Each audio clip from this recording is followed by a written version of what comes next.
Hi, this is the Acquire podcast from the Odd Phonic Podcast Network, and I'm your host, Jenny Wright. This is the podcast that delves deep into the world of list building and online events, and it's designed to empower entrepreneurs and marketers with the knowledge and strategies to master these essential business growth tactics. On this episode, I really want to get into the nitty-gritty about nurturing our leads. And yeah, you're right, I'm going to try and go beyond the, gee, thanks for signing up for your freebie, or thanks for being part of my community. I really want to take this to a different level.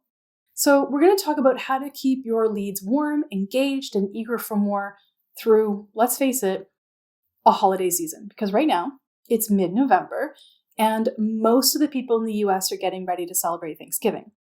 Everybody is gearing up for the inevitable onslaught of Black Friday, Cyber Monday, and the holiday promo extravaganza.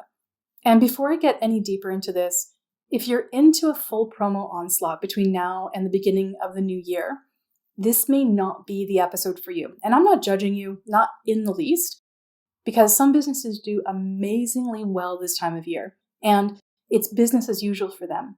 Or maybe it's even more pumped up. It depends on the business, right? So, and there's even this argument that you should be full throttle right through the holidays, right into the new year, that you should never take your foot off the gas. And what I'm saying in this episode is not to take your foot off the gas in terms of connection with your leads, but try a different tactic. So if this is you, have at it with all of your promo and things like that. I know from years of experience that this time of year for digital entrepreneurs can be a really big challenge because of the increased level of noise. Everybody is making noise. All of the noise can be really distracting. So you have to find a way to stand out. I've always had this alternative plan for me and my clients whose leads are not eager to be bombarded by yet another offer, a holiday special, BOGO, or Boxing Day sale. And because all of this is very exhausting for your leads, they're feeling incredibly overwhelmed. So I really want you to choose your plan wisely for this time of year, whatever fits for you. So I'm going to make some assumptions here right now in this next bit. And if this fits you perfectly, awesome. And it might feel like you a little bit, like somewhat, and that's okay too. Either way, I think you can get something out of this. Because I bet this year you hustled, right?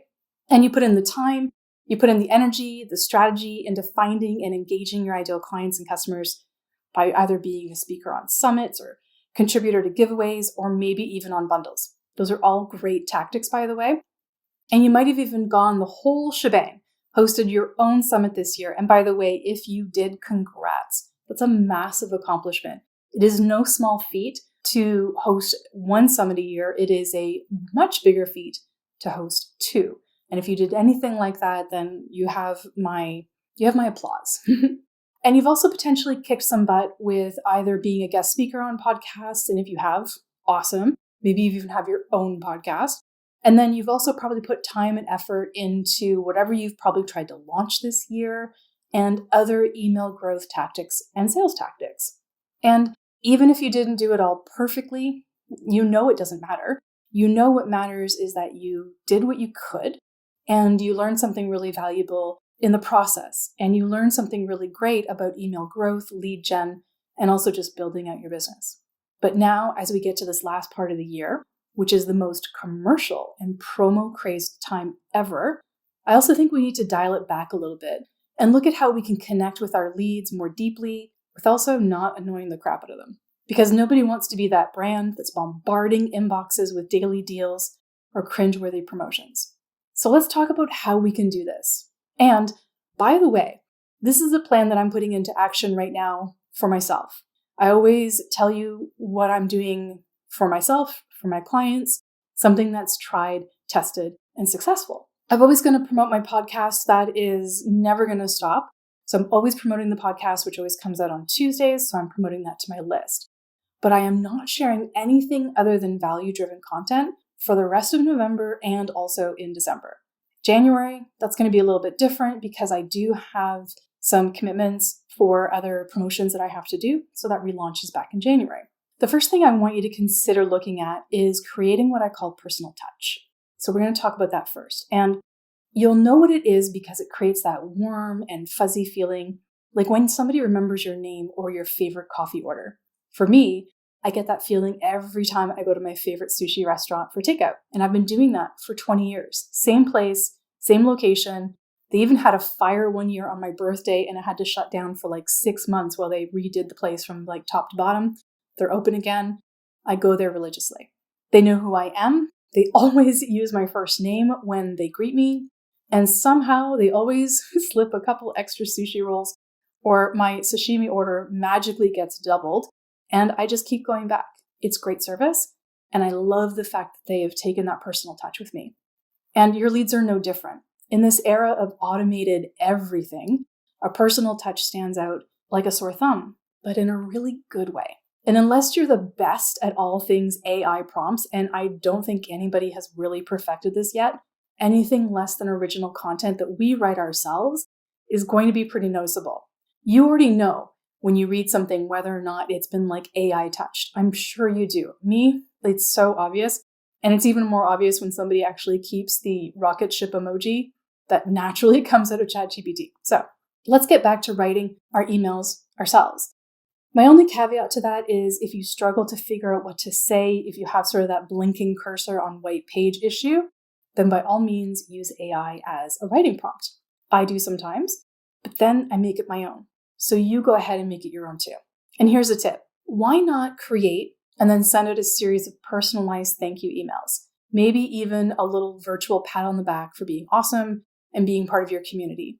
Make sure you use people's first names, which obviously you can really do well with your ESP. Make it incredibly memorable.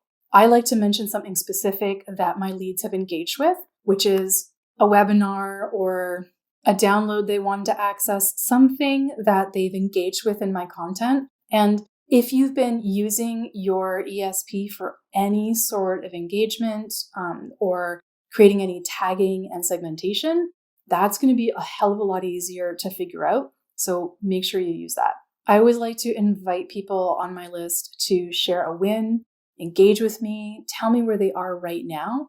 And I also invite them to keep on this journey with me as I grow, evolve, change tactics, invent new strategies, do new things, and find out more about my business and also myself. I also really love value-driven content. So we're going to shift gears and talk about this for a little bit. When your leads are now drowning in promotions over the next few weeks, your content needs to be something completely different. An anchor for them that feels really, really good. Something that keeps them from feeling overwhelmed. So the easiest thing is knowing how to solve people's problems, obviously, providing insights, maybe sharing some stories if that's your thing, and making your audience lives a bit better. So what would that look like for you? Some of my clients have done the no registration training and they made sure not to pitch afterwards. And for me, almost every year, I share about, 15 to 30 spots on my calendar with a no sales pitch promise. I just talk to people and I offer solutions to their marketing problems. I also connect with them with people if they need it. And I love it because I get to meet people without the tension of the impending pitch. It really takes the edge off and it makes it a heck of a lot easier to talk to people. I actually started doing this back in 2014. I was supposed to be going skiing over the holidays and I came down with a really bad cold. It turned into bronchitis and I got a fever. I definitely wasn't going to be going skiing and I was not going anywhere. I was super bummed. And I was in my Facebook group. So the day I was supposed to go skiing, I was connecting with people in my Facebook group. And the feedback that I was getting from a couple people was they wanted some FaceTime with me. So I did it. I actually sent out a big post and I also did in my email list saying if anybody wanted to get on a call with me, I was going to open up my calendar. I had the time. Let's do it. I immediately had 32 calls booked, by the way. It was really cool. And wonderful side note, without even intending it and without even wanting that to be the end result, I actually had a 40% close rate on those calls because people would be like, hey, what's it look like to work with you? And I said, well, I'm not pitching you. And they said, yeah, I know you're not pitching me, but what would it look like for me to work with you? And it blew my mind the first time this happened. And it continues to happen year over year. So these are free calls. Obviously, there's zero intent to sell and I only give. So I meet people who want to collaborate with me as well, which is fantastic. And I also get a lot of connections for other people that I know. For instance, if somebody needs some help launching a podcast, I know somebody who can do that. If somebody needs help writing their first book, I know somebody who can help with that as well. And I know some pretty cool people in the social media management space. So I do a lot of connections over the holidays, and that makes me feel really good. It might be something you want to try. Another great tip is the surprise and delight strategy. With whatever you're doing in this value-driven content piece, what can you do that over-delivers and gives your leads a welcome surprise? And what could you do to really blow their socks off?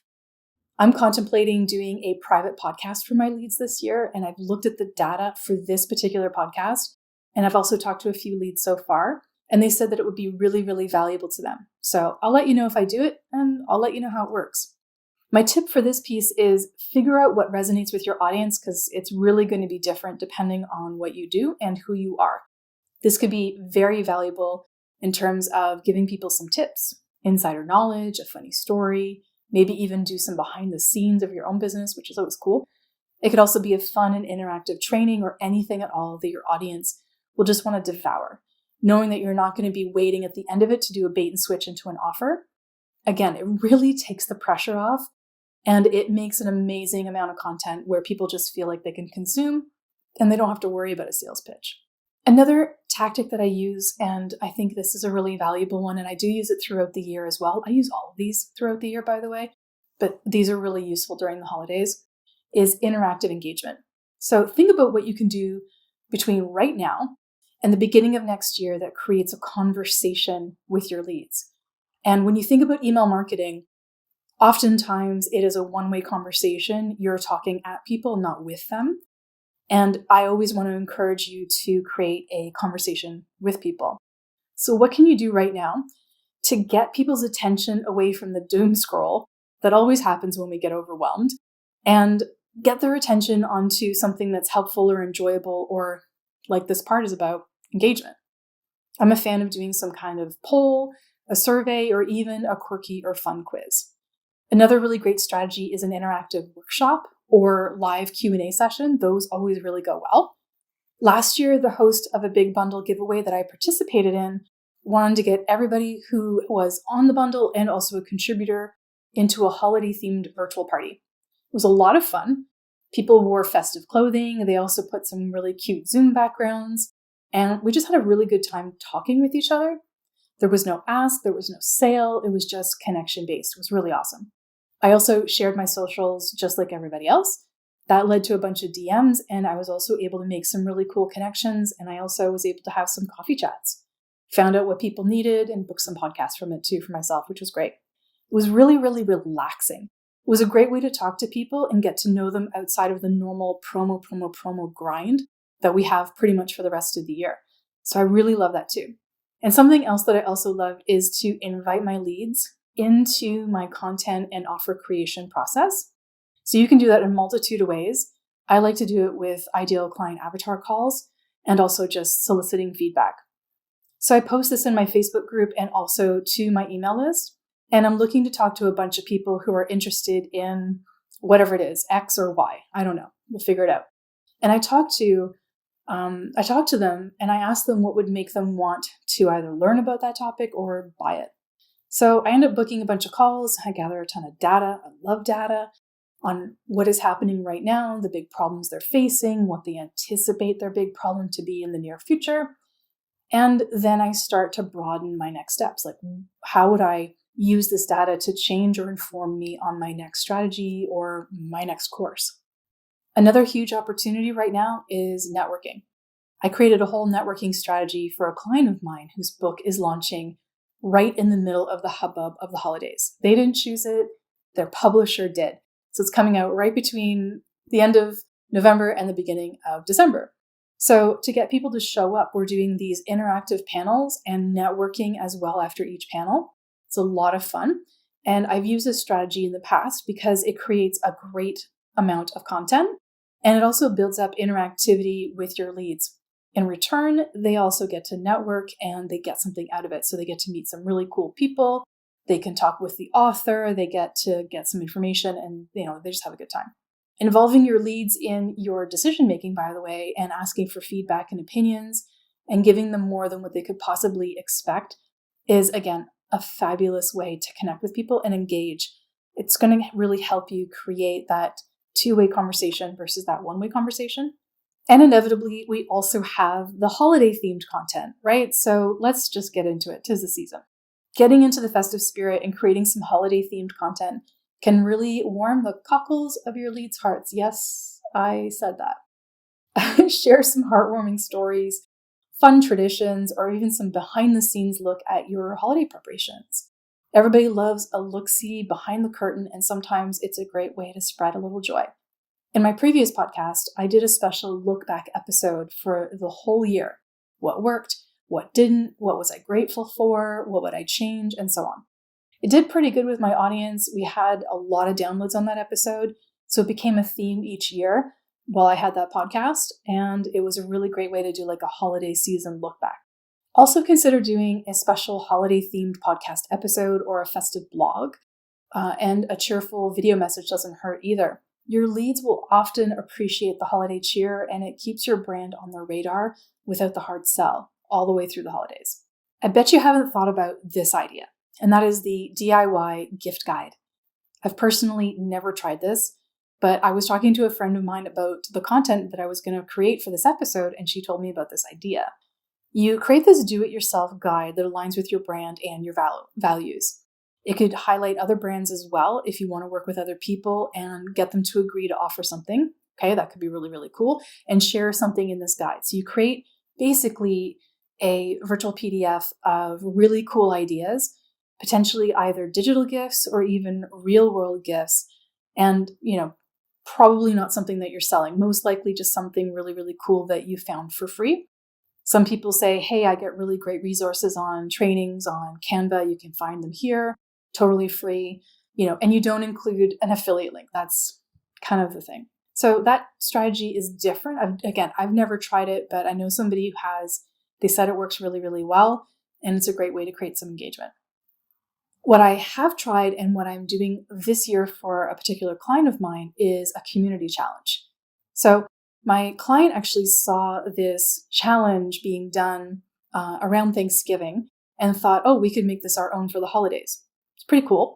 She's challenging her really extensive community because she has a very big reach in this fun and festive way. So we devised a holiday-themed photo challenge that it's going to encourage participation, creativity, a sense of togetherness, and also some charitable component. So this festive photo challenge is happening for her audience, and also her staff. But you could easily do a daily activity challenge or a festive recipe challenge, something that builds that connection. And it's also a great way to keep your leads engaged and spread some holiday cheer. And also, quite honestly, it works really well for the algorithm if you get people to post it on social. With my client, we're doing this charitable component. And everybody who participates in the photo challenge, she's making a financial contribution to a charity that's really near and dear to her heart. And to add to it, all of her employees and contractors are participating. That ups the engagement and charitable donation level. I think she's got about 30 employees.